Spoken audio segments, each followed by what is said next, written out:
Episode 10. 10. Woo! We made it, baby. We're back. We are back on my screens. What we watching? 2 new movies. That's right. Where should we begin? We got 1991, Boyz in the Hood, and we got 2000, Bamboozled. You want to start with Boyz in the Hood? Yeah, fuck it. Let's start with Boyz in the Boyz Hood. in the Hood. Like I said earlier. This was your recommendation to me. Yes, it was. Yes, it was. I had never seen it. Yes. You told me you hadn't seen any John Singleton films, right? I feel like I've seen most of Baby Boy, but that's right. Yeah, I hadn't seen any. Okay. Yeah, I wanted to throw it your way. I just wanted to see what you thought about it. I mean, like a movie like I think a lot of people grew up watching or having on VHS or something. Yeah. I wanted to see what your thoughts were about it, and it was fun to rewatch it. Yeah. Yeah. I really enjoyed it. Oh, it's good to hear. Yes. It had a lot of cool stuff going for it. I felt, like there's a lot of, I guess, like culturally significant movies that you see like clips from. Yeah. So like I knew kind of like the ending or like the main plot point of like somebody from the clique getting shot. Mm-hmm. They were Ricky dumbass. Yeah. But yeah, it was cool. I really enjoyed watching it. Some pretty crazy trivia about it. What do you think about the performances of the actors and the actresses? I liked everybody in it. I Right. thought everybody was pretty convincing. Any standouts do you have? Larry Fishburne was yeah. amazing as the dad. I saw that he was only like 7 years older than Cuba. Cube. Yeah. Cuba, yeah. And then Ice Cube and Ricky's mom was only like 7 years older than them, I think. So yeah. Yeah, you Ice don't Cube, even really think about that, but yeah. Ice Cube was phenomenal. Ice Cube was really good. This was like, I think, his breakout role where people were like, oh, he can I think this act. was his first movie, actually. Maybe, yeah. I think it was, yeah. And Regina King, was that her? That was her, Yeah, yeah. her too. And some other people that I wasn't, but yeah, a lot of people's like early thing. I actually saw that. Yeah, we had Angela Bassett and Morris Chestnut was Ricky. Yeah. Yeah. Well, like you said, your boy Larry Fishburne, Nia Long.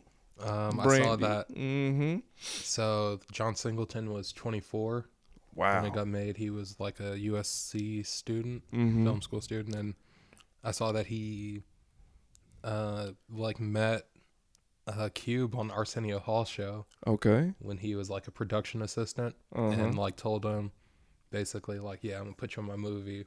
And he was like doing security for Pee-wee's Playhouse. Yeah. And Lawrence Fishburne was like on that. He was Cowboy Curtis. Yeah. And same thing. He's like, yeah, I'm gonna put you on my movie. And no shit. I guess like a couple years later when he had the script ready, I saw that he gave it to Lawrence Fishburne and he was just like blown away, like, yeah, like let's do it. And then I saw a story of him talking about when Ice Cube came into audition, how basically at first it was just like terrible, and he pulls him to the side and he's just like, hey, did you even read this? And Cube was like, no, honestly, like we've been busy, blah blah blah. And he's like, go read it, like this is for you, you know what I mean, like this is your part.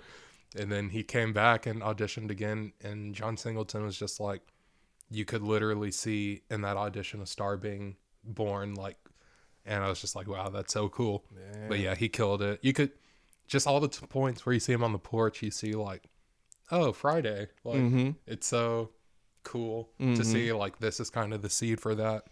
It is cool. And he's young Ice Cube. I mean, he's a kid down there himself. He's the early 20s. Yeah. Yeah. One crazy thing, it like, so NWA was kind of ending when this was at happening. the time, right? Yeah. So like one of the pieces of trivia was the dude who snatched the NWA was actually supposed to be in it as like his posse. But damn. Obviously they were recast, yeah. But the dude who snatches the chain, he has an Eazy-E shirt. Oh shit! And they like chase Yeah. him down and beat him up. Oh. And then also too, another piece of the trivia that I was like, oh yeah, was when he gets out of prison at first, like, and they're at the barbecue, Mm-hmm. and I think homie who has the pacifier, Yeah, yeah. um, Baby Chris. he's talking about how like the AIDS and all that. Yeah, them niggas stupid. Yeah, and like I guess Easy ended up dying of AIDS in '95. He did. But they were talking about like, shit, I'm just letting her suck my Yeah. dick. You could get it from that Yeah. too. But that was just kind of wild. I saw like that. I like the when they're the earlier scenes too, when with the children actors. They were really good kid actors, Mhm. surprisingly good. Mhm. That's always refreshing. Very, very refreshing. At first, I wasn't too sure like which kid was who. Like obviously Trey was Trey. Doughboy but, was like, Doughboy. Yeah, but like the rest of them, like, was it the one with the Jerry curl who was like, "Oh, you want to see a body"? Was he the one that was The in pacifier. the chair? Yeah, I think it was him. Or was he the one with the pacifier or the one in the wheelchair? Damn, I think he the one in the wheelchair. Okay. Yeah. And then like which one? The one that went to jail with Doughboy. That's his. That's the one in the wheelchair. Yeah. Okay. Yeah. But yeah, you want to see a dead body? Great scene. That's a nod to Stand By Me. Man, his daddy got him that ball. Yeah. I told you not to bring that ball. Yeah, it was some really good clips. This is the last episode we're doing without clips. Mark my words. Absolutely. But yeah, we really missed out on that. Man, if I could say one thing, if we could talk about the end for a little bit, Ice Cube's performance when he's sitting on the porch at the end when it's all said and done, and just the little to Cuba. talking to Cuba, the little monologue he gave, bro, I ain't gonna lie, teared up a little bit, bro. Man. Bro, the scene, bro, is so sad when he's walking away towards his house and He's pouring out the little 40. he pulls out the 40, he walks away and he fucking fades, and then the fucking steel frame, Doughboy was murdered 2 weeks later. Like, bro, I felt that, bro. I was like, this nigga gone, bro. Whole family. And then even just like where he's like, I don't have a brother no more. Yeah. I don't even have a mom. I don't have a mama. Yeah. She love that fool more than me. Yeah, it's sad. It's sad. And then also too, like they kind of bring up a lot of different stuff that they kind of just leave unanswered. Like they acknowledge that like they have different fathers. That's why she loves one more than the other. Yeah. But something kind of crazy that I saw like with the John Singleton and everything was him kind of talking about, I mean, it's all based on his life. Mm-hmm. His For dad, real? Damn. yeah, like his dad actually was like a mortgage salesman. He actually, at 12 years old, got sent to his dad's place to be taught how to learn, to become a man. And okay. his dad was actually like,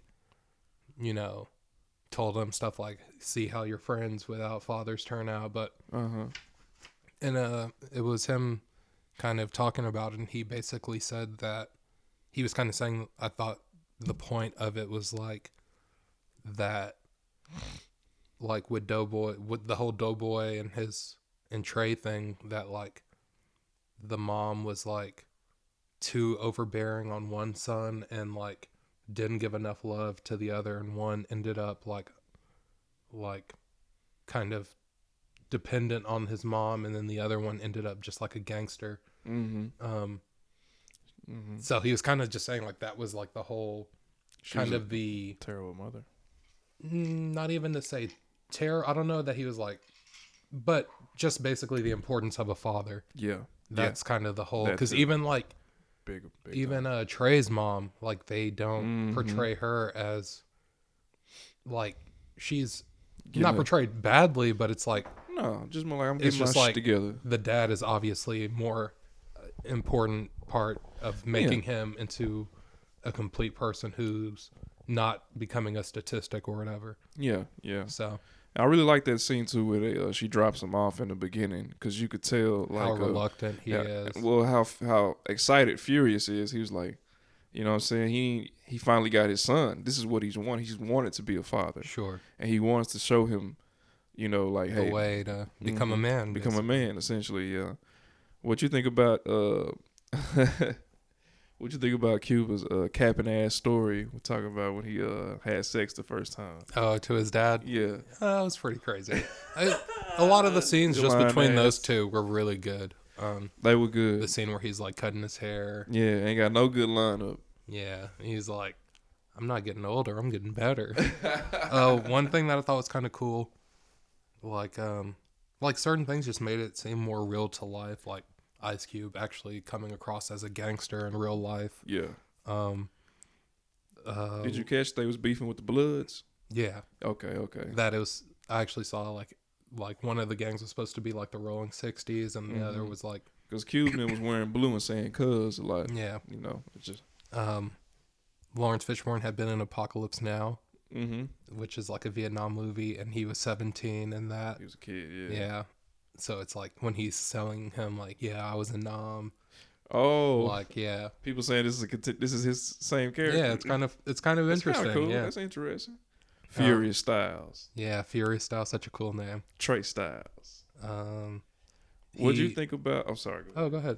What'd you think about? I seen the scene where they're on Doughboy's porch, and he's saying to Trey, "Man, that fool can't do no wrong." Talking about his brother Ricky. He the golden child. What kind of nigga have a baby and had a baby mama living in the house with us? If I would do that shit, man, she'd kick me out. I didn't even catch that. Wow. Yeah. That's crazy. He always felt like I'm the fucking black sheep of this shit. Exactly. And that drove him to gangsterism too. Yeah. That's crazy. Crazy, bro. I saw that Lloyd Avery, the guy who shot Ricky in the movie, he became a real blood, I want to say. Yeah, he's like a real gangster. And he got killed in 2005 in jail by his cellmate. Mm-hmm. I thought that was pretty crazy. Yeah, they got a bunch of YouTube documentaries on him and shit. I thought it was pretty interesting. John Singleton was the mailman when they were fighting on the porch. Oh, I he didn't notice walks that. up and brings the test scores. Oh, okay, yeah. Yeah, and that was a sad scene too. When she opens the scores and he just barely had enough to get in. I didn't understand why they brought the body home. That made it feel worse. It was a little hokey, but it made it feel really bad. Like, cause the baby is there. Yeah. And you know the baby mama, it's crazy. Just like showing the trauma.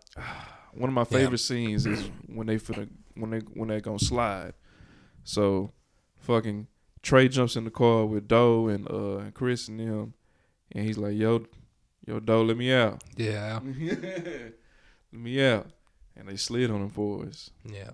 And it was powerful when fucking Ice Cube walked up to homie and man. Was it an In-N-Out? Was that where they were? It was some kind of I burger think it spot. was an In-N-Out. Yeah. Anyways. Anyway. Really good movie. Rest in peace, John Singleton. Yeah. I wish I saw like more interviews specifically about this on YouTube, but I did see, the real Rick Ross. Not a fan of this guy. So like, Freeway Ricky? Yeah, he apparently Snowfall, which I guess John Singleton maybe produced or supposed to be based on his life. Yeah, and he didn't get paid for it or anything. So he dissing? Yeah. But he got annoying over the years, bro. Nah, I respect what you did, homie, big homie in the game, but I don't find him annoying anyways. Oh, I saw that Will Smith was considered as Trey and Eddie Murphy was considered as Furious. Wow. Hell no. Yeah, it would have been a completely different movie with either of those. I mean, even though Will Smith probably could have did Trey, I'm sure. But he was actually doing Fresh Prince at the time. So it would have been around that time. Were they supposed to be teenagers in this? Doughboy and Trey? Yeah, I assumed it was because like he went off to college, so I'm assuming it's like right after. Yeah, because right after high school. The dudes they was beefing with, he was like, Doughboy was like, I don't even know why that fool tripping on us. He 27. He old than a motherfucker. Yeah. Something like and then I guess he came out of jail 7 years later. Mm-hmm. So it was like maybe they were like right around 2019-ish. Mm-hmm. Ice Cube actually has that golden Impala. Oh, for real? In real life? I saw that. Yeah. That's funny. And I saw that John Singleton was nominated for Best Director, which made him the youngest nominee. Damn. Orson Welles had it before, and I guess he was 4 years younger. Oh shit. and where like when they get pulled over and like the cop points the gun at Trey, and they hear the call on the radio. It's something in Normandy. Like a lot of the stuff happens around Normandy, and that's like, of course, Florence and Normandy was where the Rodney King riot started. Yeah. So this was like a year before that. Yes, it was. But yeah, just like a good LA, showing a time and place. You felt it. Yeah. Cool movie. I enjoyed it. Would watch more John Singleton. That scene with the cop when they responded to the dude breaking in. And that was the same cop, right? Yeah, it was the same cop. Yeah. Like, I wish you would have shot him. One less nigga I gotta worry about. Yeah. Damn.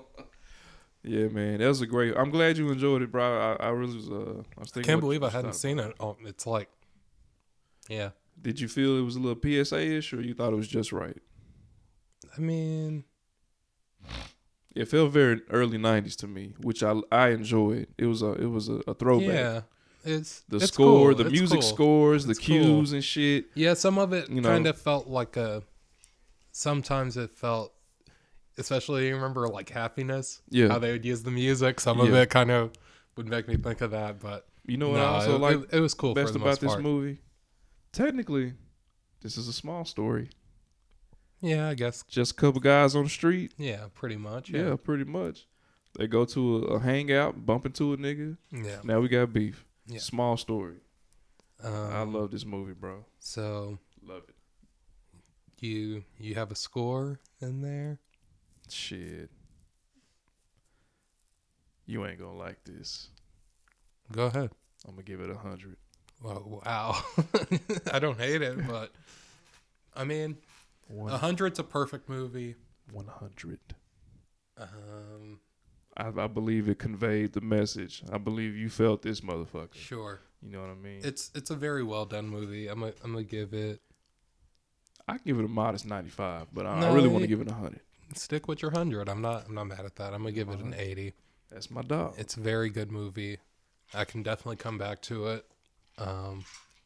Quotable for days. Quotable, yeah. Yo, we got a problem here. So yeah, I saw that kind of like. So yeah, he was really, like he wrote the script and the script kind of was doing its thing, and he kind of like got a meeting, and I saw he was basically like, yeah, I'm not letting anyone direct it. It's got to be me. And I saw kind of that the studio, kind of, I guess because Do the Right Thing was successful. Yeah. And that was before this. Yeah, they were kind of like, oh, we can do another urban type movie and have it be successful. So that's our little segue into Spike's Bamboozled 2000. 2000. Why'd you recommend this movie to me, boy?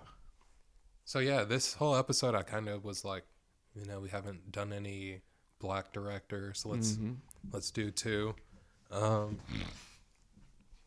had been recommending you this movie for a while. You have. So I was like, let's just do it on the show. Yeah. What did you think?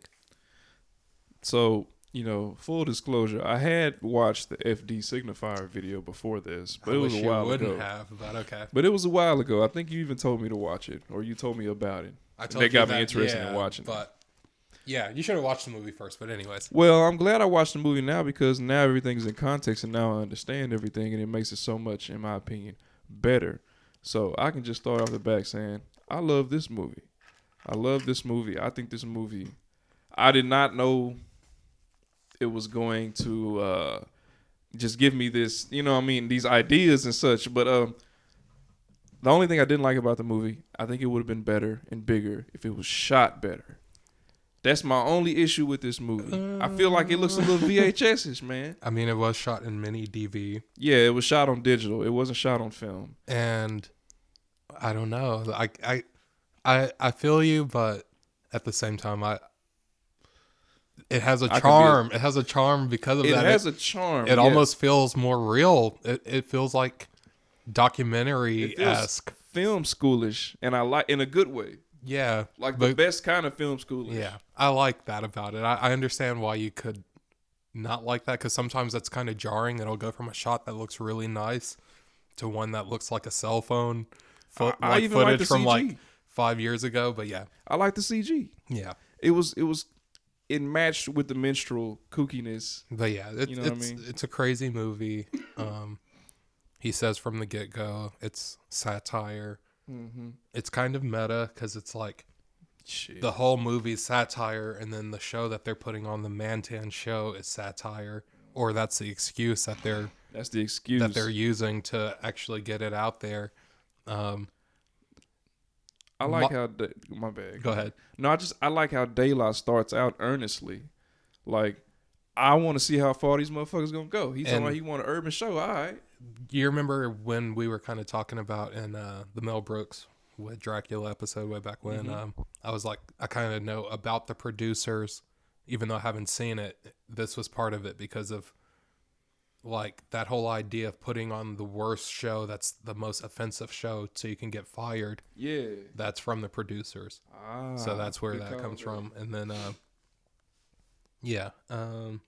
It's funny how he just eventually like fell into it. Like, I fuck it, I'm successful. Like, this is me. Yeah. I was going to say Michael Rappaport in this, like. What did you think? I know you got a feeling about these just like this time this was, I think, my third time seeing this. This was the first Spike Lee movie I ever saw. I saw it in high school, and this kind of weird after school program type thing. If I ever could meet the guy who showed me this, I'm gonna tell him like it made a big impact. But anyways, Michael Rappaport, I thought like his casting in this was so perfect because he's like the white dude who's into hip hop, and even like now when you watch him in interviews, it's just like that's him. He's that CEO Dunwitty, you know. He think he had the cookout. I didn't realize like until this time that like in the Mau Mau's. Mm-hmm. Yeah, of course, Mos Def, he's great in that. Questlove. Questlove was great, and as the drummer in the show, but the Cannabis was one of the Mau Mau's. Oh shit! And then the one who doesn't get shot, you know who that was? Yeah, that was MC Search. That was Search, the gas face. Search was great in this. He even rapped his little gas face verse for a bit. Yeah. Oh, I didn't realize that, but yeah. But yeah, it was a cool movie. There was some foreshadowing I didn't realize until this time. I love Paul Mooney, by the way. Paul Mooney. I got to throw that He in was there. cool as the dad. Yes, he was cool. Junebug. When he gives him the shoes and he's like, oh yeah, these belong to blah, blah, blah. Yeah. He died with them on. Mm-hmm. And he goes, I hope I don't go out like that. It's like, oh my gosh. And then when he's like finally about to go out on stage and he's had enough or whatever. Yeah. No makeup and shit. And De La goes to him, it's going to be your funeral. Ooh. And it's like his last performance before the final performance. Can I say something about this movie? Go ahead. I don't care what you say. Just, it's a satire now. I can laugh at this. The fucking minstrel show. All that. All the bits. I'm sorry. It's funny as hell, bro. The chicken coop shit. It's funny as hell, bro. I'm sorry. It's so we gotta be able to laugh at ourselves a little bit. As fucked up as it sounds, but I think it's funny like in a fucked up way. Like this is fucked up how they're enjoying it. The way that they are enjoying it in the movie. How absurd it is. I don't know if funny is like the main word that I would go with. Funny how? Like I'm a clown? Like I amuse you? No, like even the beginning scene, it reminded me of a late night show. The both of them coming out and jibber jabbering back and forth and cutting each other off in the sentences and finishing the sentences and sure. Shit. It felt very like, like Amos and Andy a little bit. Yeah. A little bit. I think it was supposed to be like old school. Mm-hmm. And I think Spike Lee did a really good job at recreating like the vibe of these old fucked up ass shows. You know what I mean? Sure. It's a well researched movie. And a lot of clips. Yeah. And I actually like the way that they do that. Like sometimes they would just like cut to a still image like for a second and go like right back. Like, when the Mau Mau's are like, it's got to be big. Like like the Olympics, and like they cut to it, and Dude's like throwing the fists they up. actually when like Pierre is like having his little crisis, and they cut to like the Bamboozled, like just like a lot of good stuff like that. I love the ending. The ending was powerful too, just showing all of the clips from the minstrel shows. Yeah, the real ones. Yeah, and there's a really good interview of Spike talking to Charlie Rose. Like half of it they're talking about the Knicks, which is unfortunate, but like the other half they're talking about this movie and how kind of like where the idea came from, and kind of what his intention was. And he was basically saying he felt like that montage at the end was some of the best filmmaking he had ever done up until that point.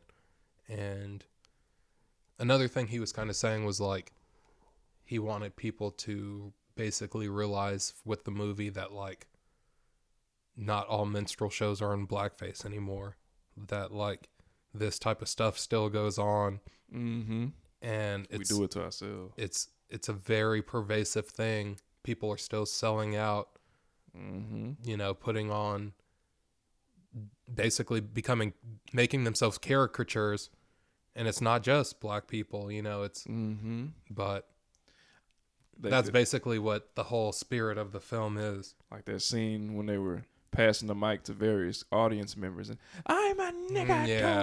Yeah. I'm Italian. I'm the worst type of nigga. Yeah, I'm Sicilian. Cringe. Fucking cringe, babe. Yeah, very, very crazy movie. Crazy, great movie, in my opinion. Thank you for recommending me this. I'm glad I finally watched it, because now it's like I can definitively say Damon Wayans is the best Wayans. Mike, drop. I don't know. Damon Wayans is the best Wayans. Who's above Damon Wayans? I mean, isn't Keenan the one that like kind of who we want to see on screen is what I'm talking about. Okay. We can do his accomplishments and live in color later. It's hard to say at best, but anyways, this time when I was watching it, you know what it made me think of? What? When Dave Chappelle left Chappelle Show. Are you kind of thinking? Yeah. It made me think of when Dave Chappelle left Chappelle's Show. They want to sell out. And he had that interview on Oprah, and basically like the network Comedy Central was trying to paint it as like he said no to $50 million. He's crazy. It's crazy. He ran away to Africa, and it was basically like when he had that interview with Oprah after De La became a success, and he's in the office, and he's kind of like, what the hell? They went for this show, like, and all of his like white coworkers are like, great job. I loved it. It was amazing. It kind of reminded me of when Dave Chappelle was telling Oprah, he's like, yeah, like we had this sketch where it was like, you know, like a little racist fairy, and somebody laughed, and it just made me uncomfortable. Like we had done racial humor and all of this, but like I know the difference between like a good laugh and a bad laugh, basically. Right. And it just made me think of that, and I was like, I don't even know when that was. I should have looked up when that was, but I think this was obviously before Chappelle Show. Yeah, but Chappelle did this about 05, 06. Yeah. Yeah. That's when he disappeared. But I was just like, wow, that's so crazy. That is crazy. Yeah. Think about that. So real life. Yeah. Yeah, man. Good recommendation, man. As far as Spike Lee movies, I've seen this. I've seen a lot of Spike Lee films. I don't think Seen a lot of joints. Seen a lot of joints. Spike Lee joint. Malcolm X. I love when they got the Malcolm X scene. Yeah, that was funny. Yeah, that's cool. I said, look at Spike digging in his own back pocket. Yeah. Yeah. I can't say it's like a perfect movie. You know, like I feel like Do the Right Thing or something like that, or maybe like a Jungle Fever. Yeah. Is like maybe a more better example of his work. But at the same time, it's like it's such an important movie, and it's like I can't imagine him making this as like his first movie. You know what I mean? This is something that's like you need the experience of. It's like you have to, in order to do satire, you have to understand what the basics. You know what I mean? It's like you can't backroom talk. You can't write like satire is like a level above, you know, comedy. So you have to like understand the thing in its most basic form. So it's like I can appreciate that about it. I can appreciate that. I can appreciate a lot of things about this film. I like Damon Wayans' performance. Like I said, I like Tommy Davidson. Yeah, he was great. He was amazing. And also, too, another thing. Oh, I was going to say, before I get to that, the I'm Mad as Hell and I'm Not Going to Take It Anymore. That's a reference to Network, which I haven't seen. We need to check that out. Should. I've actually seen it. Oh. Well, I guess I need to check it out. Long time ago. But Jurassic Park. I was going to say, too, I like that there's no moral... like, nobody's perfect in this movie. Right. Like, the Mau Mau's aren't perfect. Like, they... And that part kind of gets absurd when they do, like, the hit live broadcast. Yeah. But, Spike joints, they got to end crazy. But it's kind of like Jada, and also kind of seeing her, like, before... Her loser like, it's kind of cool. Yeah. But... She loses like, she's almost, like, the moral voice of the movie, but it's like... She has the blood on her hands too. Like she went along with it. She could have said no at that first meeting.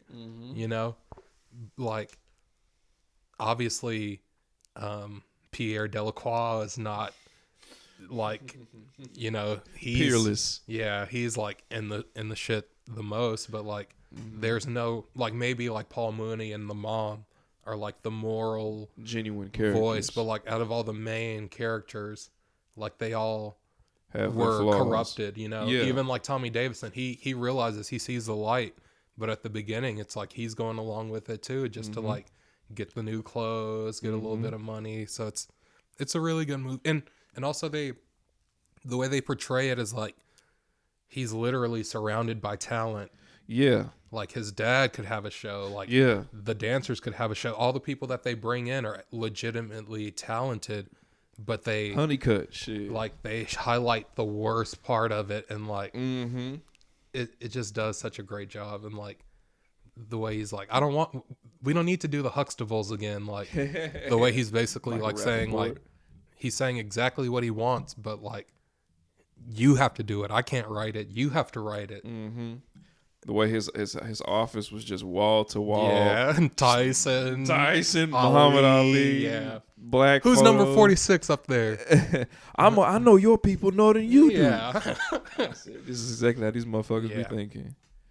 Exactly how they be thinking. And then I actually saw like a little thing kind of, I guess years later, it was recent, where Spike Lee was kind of going off at Michael Rappaport for saying that like Williamsburg, like the gentrification that's going on in New York was a good thing. And saying like, Spike Lee, he lives on the Upper East Side now. Like he's got money.